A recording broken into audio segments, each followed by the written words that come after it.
E aí, galera, tudo bem com vocês? Galera, seguinte, voltamos aqui para a segunda parte do nosso livro Quarto do Despejo. Quarto do Despejo.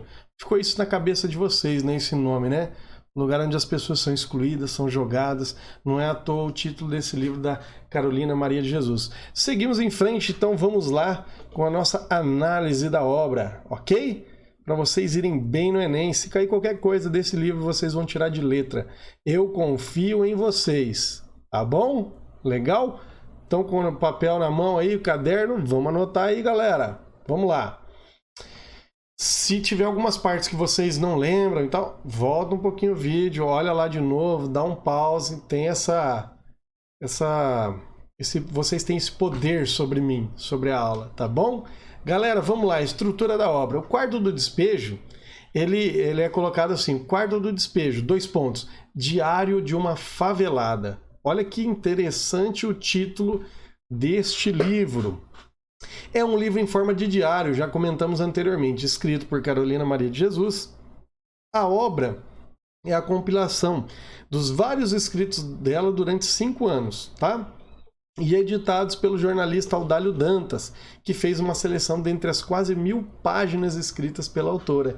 Então ele fez toda essa seleção, escolheu os relatos, aqueles que ele considerava como mais importantes, mais factíveis e que trariam uma ideia de obra literária para ser publicado, tá bom? Os diários foram escritos em cadernos velhos encontrados nos lixos da cidade de São Paulo. E, diferentemente dos diários confidenciais, esses registram denúncia do cotidiano da miséria. Ela denuncia a miséria que ela está vivendo. O que a prefeitura, o que o país, o que os governantes deixam de fazer pelas pessoas que estão nessa condição. Então existe fome, existe violência, tá? Bem como os moradores da antiga favela do Canindé, com a intenção de um dia serem lidos. Então por isso ela escreve. São relatos que mostram a negligência do poder público, que eu falei para vocês aqui, dos políticos, para com a população menos favorecida socioeconomicamente. É só nós pensarmos, até hoje, o que foi feito para as pessoas? Na cidade de vocês, tem moradores de rua?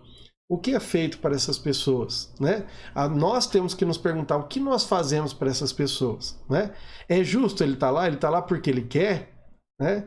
É muito fácil eu considerar que ele está lá e, enfim, o cara não quer trabalhar, enfim, bobagem que às vezes as pessoas falam. Quando nós temos uma casa, quando nós temos comida, quando nós temos um lugar para ficar, não é? Então, temos que pensar em tudo isso, em todo esse contexto. Né? Então os conflitos entre os moradores de favela ela também retrata. Ela retrata a luta diária pela sobrevivência, pelo pão de cada dia, além de várias questões ligadas ao momento político da época, tá bom? Pensem lá, 1955 a 1960, tá bom? Nós temos um conflito muito grande interno politicamente no Brasil, tá bom? Então olha lá, pensando na narração, na história que nos é contada pela Carolina Maria de Jesus. Como foi escrito em forma de diário, diário a gente escreve em primeira pessoa, ok? Então eu escrevo e eu dou meu nome na história. Eu sou o personagem daquela história, bom? Os limites entre a personagem e a escritora ou a vida imita a arte. Então vamos lá. Tá um pouco apagado aqui, mas dá para enxergar um pouco, talvez se vocês aumentarem aí. Inicialmente é importante que você faça uma distinção entre a autora e a personagem. Mas não é a mesma coisa? Isso na literatura a gente sempre fala, olha, o texto do Machado de Assis, é o Machado de Assis que está narrando? Ou é por exemplo, no livro, na obra fabulosa, Memórias Póstumas de Brás Cubas, eu tenho de um lado o autor, Machado de Assis, que escreveu um livro sobre um narrador, o cara que conta a história que vive, que é o Brás Cubas, que ele conta a sua história a partir do final para o início, depois que ele morreu, né? É até estranho falar isso, mas é porque o Machado de Assis inaugura algo fabuloso, né? Dentro da literatura brasileira. Mas enfim, então eu tenho o Machado de Assis e tenho o narrador que conta a sua própria história, que é o Brás Cubas. Um não tem a ver com o outro, então é preciso que a gente faça essa distinção, tá bom? Em toda obra literária, por mais que ela relate a realidade dos fatos, como é o caso da obra em estudo, essa que nós estamos falando, existe o autor e a personagem, às vezes o narrador, que podem ser pessoas diferentes ou a mesma pessoa, mas que ocupam papéis diferentes na narrativa. Então, por se tratar de um diário autobiográfico, óbvio, temos que conhecer bem o que foi a autora para compreender a sua personagem, como ela era de fato, se ela está narrando a sua própria história. Se eu estou fazendo um diário autobiográfico, eu estou contando a minha história. Ela contou a história dela. Então é interessante que nós conheçamos a história da autora para conhecer a história da narradora, ok? Para conhecer a história como um todo. Né? Temos de conhecer bem, então. As duas se fundem, obviamente, né?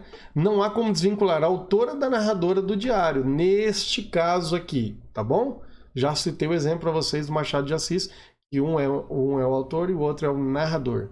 Mas é preciso entender que o foco narrativo é uma opção literária. Eu poderia escolher de outra forma, poderia escolher até em terceira pessoa, não participar da história, como se aquela catadora de lixo...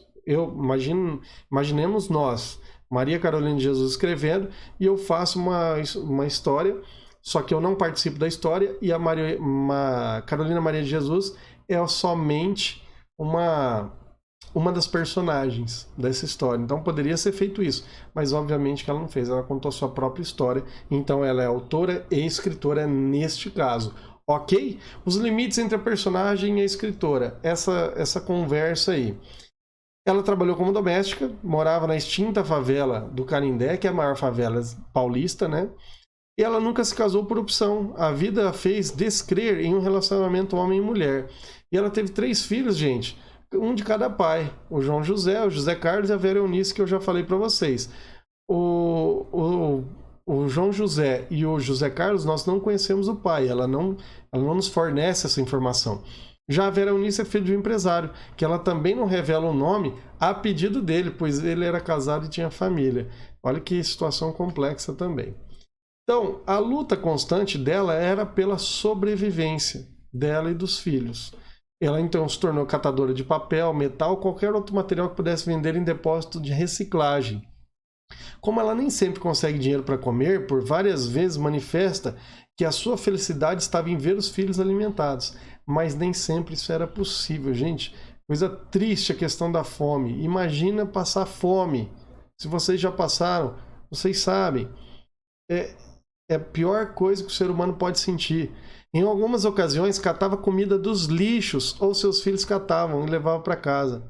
E sempre ia no frigorífico catar ossos para cozinhar, fazer sopa, para dar um gosto na comida. O custo da vida nos obriga a não ter nojo de nada. Temos que imitar os animais. Ela diz isso num dos textos dela.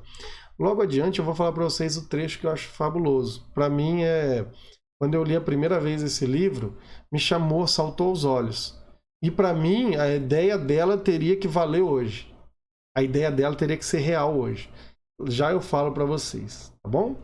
Era no lixo que ela achava também os cadernos que ela escrevia os relatos, poemas, canções.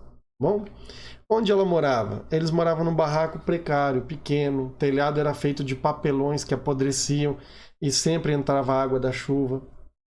Não tinha infraestrutura, água encanada, saneamento, estava cheio de pulgas. Energia elétrica, havia um homem que explorava todos os moradores de favela, cobrando pelos gatos. E quem não pagasse as taxas tinha a luz cortada, que foi o caso da Carolina, que não conseguia pagar todos esses gastos.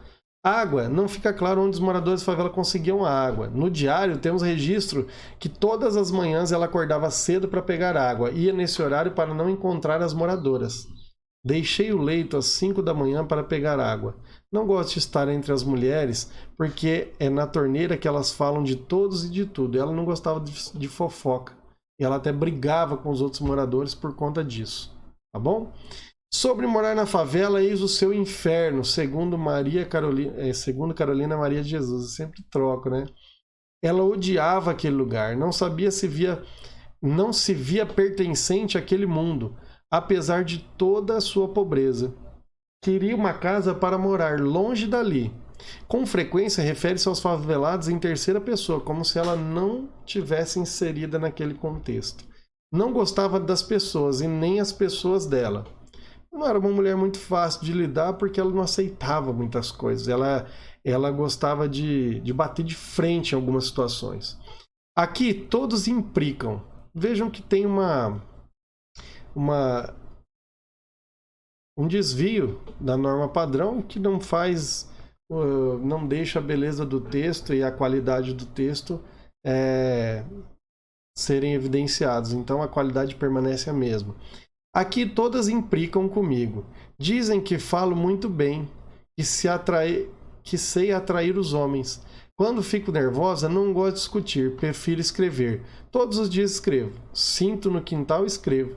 Então as mulheres tinham inveja dela, porque embora ela tivesse só 2 anos de escola, que ela cursou, enfim, ela tinha ela sabia falar melhor que as outras mulheres, e isso incomodava, né? Ela tinha mais qualidades no que diz respeito à escrita também, né? E morar na favela, então era o quê? Em suas discussões, ela ameaçava os vizinhos, queria colocá-los em seu livro. Isso é uma parte muito interessante da obra. Ela sempre escrevia e os vizinhos sabiam disso. E quando ela brigava e tal, ela falou, vou colocar você no meu livro e tal. E de fato ela coloca, porque a gente sabe de alguns vizinhos que ela brigou e tal. Vocês são incultas, não pode compreender. Vou escrever um livro referente à favela.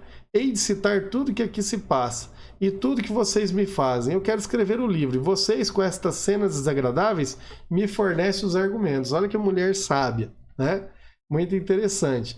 E sendo hostilizada, ela conta, muitas vezes os filhos eram maltratados e perseguidos por eles, né, pelos moradores da favela. O João, por exemplo, chegou a ser acusado de tentar violentar uma menina. Então, é um lugar onde ela tem muitos problemas, né? E ela descreve, por fim, que muitas vezes se metia na briga dos moradores, como uma forma de tentar corrigir as injustiças que ela via, mas era chamada de fedida pelos outros, tá? Galera, a rotina dela como era? Narrada no diário não modifica muito, tá? Ela acordava cedo para ir pegar água, catar papel, fazer comida, ler, escrever e dormir. Basicamente essa é a rotina da Carolina Maria de Jesus. Quase sempre acordava de madrugada com o barulho dos vizinhos, tá? Visto que a casa dela não tinha uma acústica perfeita, né? Tô brincando, mas é muito sério, né? Então o ato de ler e escrever, mesmo ela tendo praticamente estudado 2 anos só, galera, ela apropriou-se da escrita, utilizou-se dela como uma forma de resistência à ignorância, né? Então ela diz o seguinte, e com uma ascensão social também. Então ela diz o seguinte, mesmo elas me aborrecendo, eu escrevo. Sei dominar meus impulsos. Tenho apenas 2 anos do grupo escolar, mas procurei formar o meu caráter. A única coisa que não existe na favela é solidariedade. Vou silenciar o celular aqui. É solidariedade. Ok? Não existe na favela, segundo ela. E aí, ó, a escrita e a leitura eram para ela uma forma de fugir da realidade. Ela falava, deixo o leito às 3 da manhã para escrever, quando escrevo eu vou pensando em outras coisas, eu resido num castelo. Então, assim, é como se fosse uma fuga. Ela saía daquilo que ela vivia para viver no mundo à parte. É isso que a literatura faz conosco, tá bom? Além desse escapismo, essa fuga da realidade, era um vício. E ela colocou, quando cheguei em casa, era 22h30, liguei o rádio, tomei banho, esquentei comida, li um pouco. Não sei dormir sem ler, gosto de manusear o livro. O livro é a melhor invenção do homem. E vocês, o que vocês acham? Gostam de ler? Galera, tem que ler, hein? Vamos lá. Relações intertextuais que a gente percebe aqui. Olha lá. Por ser uma pessoa de muitas leituras, percebe uma intertextualidade. Os famosos autores e críticos literários dizem o seguinte, nenhum livro, nenhum texto nasce do nada, sempre ele nasce de leituras que nós fizemos de outras pessoas, tá? Então nenhum texto ele é autoral propriamente, ele sempre nasce de outras leituras. Então por ser uma pessoa de muitas leituras, o que acontece com a Maria Carolina de Jesus? Carolina Maria de Jesus. Ela, dá pra gente perceber a oposição entre a escrita coloquial do dia a dia, a fala nossa, popular, e a erudita, a palavra difícil. Na verdade, seria a linguagem coloquial, que a gente conversa no dia a dia, e a norma culta, tá? Pertencentes a ela. Parece que este cigano quer hospedar-se no meu coração. Ele parece o Castro Alves. Suas sobrancelhas unem-se. Então ela percebe que tem um pouco da linguagem popular e um pouco da questão erudita, da questão formal, né? Em outra ocasião, ela observa sua filha Vera Eunice. E eu pensei no Casemiro de Abreu que disse, a vida é bela. E criança, só se a vida era boa, Só se a vida era boa naquele tempo, porque agora a época está apropriada para dizer: chora, criança, a vida é amarga. Olha que triste. Então ela mostra que ela tem uma cultura, que ela lê bastante. Ela fala de Castro Alves, ela fala de Casimiro de Abreu, ela fala desses autores, desses poetas românticos, né? Principalmente no caso do Castro Alves, que era um poeta negro que denunciava as injustiças, enfim. Galera, vamos falar um pouquinho da violência. Então, nesta favela existia violência. Aliás, a violência está impregnada em todos os lugares, mas na favela também. Então, a violência na obra aparece em todos os sentidos: física, moral, psicológica, violência doméstica, a violência de gênero, a violência racial. E eu falei para vocês, o livro é como se fosse uma denúncia, né? É uma denúncia, uma mostra daquilo que está acontecendo e que não deve acontecer. Então, ela apresenta uma situação rotineira lá da favela. Ela coloca aqui, ó: Leila insultou um jovem e ele espancou-a. Lhe jogou no solo um pontapé no rosto, ato selvagem. Então, uma violência doméstica, uma violência física. Também a maldade humana a partir desse caso, com outra retratado por Carolina Maria de Jesus. Uma das moças foi pedir esmola em uma casa. A dona deu-lhe um pacote fechado. Já em casa, quando ela foi abrir, havia vários ratos mortos. Outra vez foi com os filhos. Ganharam os pães duros, mas estavam recheados com pernas de barata. E assim a maldade humana perpetua. Gente, muito triste, muito triste. E vou para encerrar esse bloco, só essa parte aqui, ó. O suicídio, produto do desânimo. A morte e o suicídio são constantes do relato de Carolina. Durante a narrativa, muitas vezes o desânimo toma conta da personagem, por viver constantemente na luta e não ter o que dar de comer aos filhos. E ela pensa em cometer suicídio. Hoje não temos nada para comer. Queria convidar os filhos para suicidar-nos. Desisti. Olhei meus filhos e fiquei com dó. Estou começando a perder interesse pela existência. Começo a revoltar. Minha revolta é justa. Como é horrível levantar cedo de manhã e não ter nada para comer. Pensei até em suicidar. Eu, suicidando-me, é por deficiência de alimentação no estômago. E por infelicidade, eu amanheci com fome. Mas a esperança sempre teima em aparecer, e é ela que posterga a morte. Pessoal, muito triste esse trecho, mas é importante nós sabermos. Por tudo aquilo que ela passou, tudo aquilo que ela viveu, e ainda assim ela se tornou uma autora muito famosa, muito festejada, best-seller, muito vendida, os seus livros muito vendidos e traduzido em 14 línguas. Não é para pouco. Galera, até daqui a pouco. Não saiam daí. Um grande abraço. Adeus. Fui!